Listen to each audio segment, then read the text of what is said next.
Welcome to the Dublin Bible Talks, midweek Bible talks for workers in Dublin. I'm Cameron Jones. This week we have the second of our Christmas talks. In a time when the very best of human emotions are used to get us to buy whatever's being sold, is there anything trustworthy and deserving acceptance? And please consider joining us live on Wednesdays from your workplace, 1 p.m. Dublin time on Zoom. It's a simple way of identifying as a Christian in your workplace. Simply use the link bit.ly/DublinBibleTalks. That's bit.ly/DublinBibleTalks.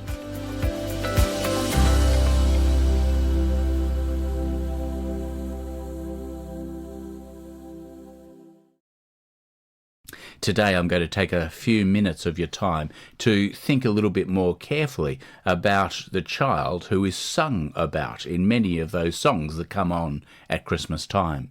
And we're going to be using one of the shortest statements in the whole Bible that captures what it's all about.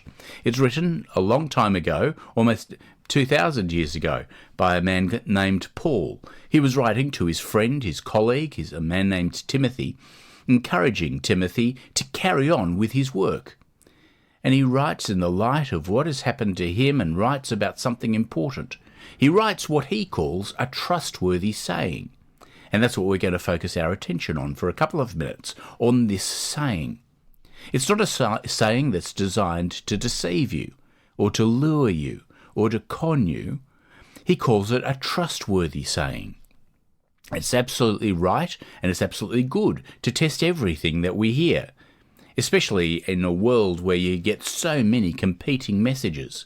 And if you go to the trouble to check out this saying, you'll find out that it's a saying worth hearing. Now it surprises some people that I'm quite sceptical and cynical about anything I hear about Christmas time, because at this time of year, have you noticed that the very best of human motivations, the very best of human emotions are used, they are played upon in order to get us to spend more money. But this saying that we're looking at today is not a saying that calls for cynicism. When you have a good close look at it, it will be found to deserve full acceptance. It's a saying that has something to do with Christmas, although it was written before anyone had ever thought of Christmas. It was actually about 300 years after Jesus' death that his birth was first set for celebration in December. There isn't any evidence of it being celebrated at all before then. Christmas, as we celebrate it, is a fairly modern invention. Most of our Christmas traditions are from Victorian England and Charles Dickens. But friends, when this saying that we're going to look at today was written, no one had yet begun to celebrate Christmas. There were no Christmas trees, there were no Christmas cards, there were no Christmas gifts and no Christmas dinners, and I find that quite appealing, actually, except I think we should keep the dinners. But as this saying went around, well, if we're going to have Christmas, and personally I'm not all that fussed about whether we have Christmas or not, but if we are going to have Christmas, here's a saying worth hearing. Here is a saying that is worth really considering, letting it ring in our ears over the next coming days. It's a saying worth telling the world. Here it is. Christ Jesus came into the world to save sinners. Now, I reckon that beats the spirit of Christmas at any shopping centre or supermarket. I reckon it runs rings around Santa Claus is coming to town. Christ Jesus came into the world to save sinners. And there's three things about that saying that put it way above anything else that we could hear at Christmas time. First, it's about a person of great importance. It's about an event of great significance, and it's about a purpose of immediate relevance. First, it's about a person of great importance. Christ Jesus came into the world to save sinners. There used to be a radio presenter in Australia known for his intelligent but very dry broadcasting style, and he was asked by one of his colleagues while on air, "What are you hoping to get in your Chrissy stocking?" After a pause, the presenter said, "I would have thought it a touch over-familiar to call Christ Chrissy." I reckon that's not a bad point. Jesus Christ is a person. And you might notice that this saying puts the name in a different order to what we're used to. Paul says Christ Jesus, and that's because the word Christ is not really a name. It's not that Joseph Christ and Mary Christ had a son and they called him Jesus Christ. No, the word Christ is a title. It means king. Christ Jesus is King Jesus. Not an imaginary figure, not a legendary personality, but a real person, King Jesus. And as we think about this, notice with me that there are two profoundly different attitudes to Christmas. I mean, Christmas pervades our society. Everyone is caught up in it. But there's only really two attitudes that matter, and they are very different. There are those who take this person seriously, and for them the carols, the words read from the Bible, they are enormously important because we realise that this person is real. But on the other hand, there are others who enjoy Christmas, who enjoy the carols, and probably enjoy the hearing the old story over again, but it's sentimentality and no more. It's really just slush, and Christmas in our culture is nearly all slush, isn't it? All the television specials and Christmas events and celebrities singing carols and songs for all to hear with all of the glitz and the glam. And people coming to church for granny's sake and nodding and bowing or singing the songs and feeling all nice. Each Christmas I can't help thinking about the thousands who sing along, and I really realise something quite sombre.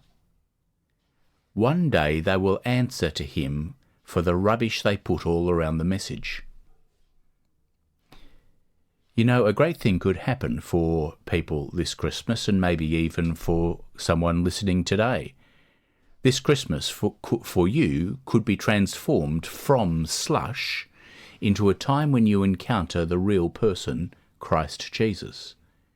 And there cannot be a better thing to happen at Christmas than that. Second, this saying tells us of an event of enormous importance. Christ Jesus came into the world. Just take a moment to reflect on the fact that the event we've heard about all our lives through the songs and through readings that we may have heard actually happened. The King, the creator of the universe, the one who is in charge of all creation, came into the world. This world of humanity, this world of human life, full of fears and apprehensions, full of joys and tragedies and achievements and failures. No matter how you experience this world, it is this world into which he came. It's a tiny world, really. But the one who could not be contained by the whole universe came into this world. I mean, the thought of it is enough to blow your mind, but it's pointless to discuss how it could have happened. It happened. And those who saw, those who heard, those who knew, those who followed Jesus were convinced beyond doubt by him that that is in fact what happened. Now, do you begin to see how different life looks when you find yourself in a world that has actually been visited by its King? Christ Jesus came into this world. This could be a Christmas time for you where the light of this event will let you see life as it really is. For he came, it happened. Third, a purpose of immediate relevance. Christ Jesus came into the world to save sinners. Sinners like me, sinners like you. And friends, nothing could be more relevant today than that. You see, we human beings are in big trouble.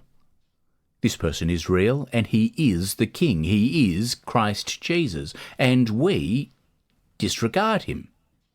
We sing and hear our Christmas songs, but by and large, the city or the town we live in, the region, the country, is teeming with people who will not take him seriously. The world is full of people living as if the event we're thinking about today didn't happen. But friends, it has happened. And if we continue to live as if it hasn't happened, well, that's what a sinner is.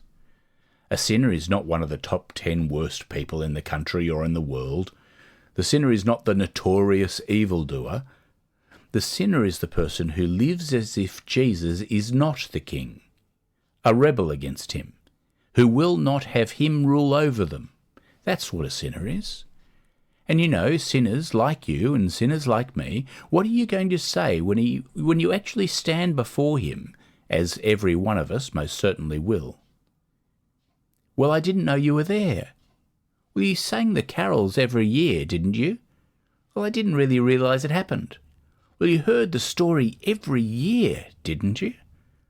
I didn't have time to look into the matter. I was too busy. Really? You see, we're in big trouble. For all of us will face the king and face the king as rebels. But you heard what the saying told us, didn't you? Christ Jesus did not come into the world to condemn sinners. King Jesus came into the world to save sinners. And this Christmas time, for you or for me, for all of us, can be a Christmas time in which you encounter this King Jesus. And if you encounter him, if you turn to him, you will actually find that he is your rescuer. He is the one who saves. And if you ask him to have mercy on you, he will have mercy on you. If you cry out to him to forgive you for your rebellion, you'll find that he'll do it.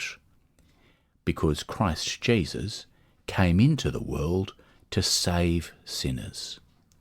Now that is a trustworthy message and deserving of full acceptance.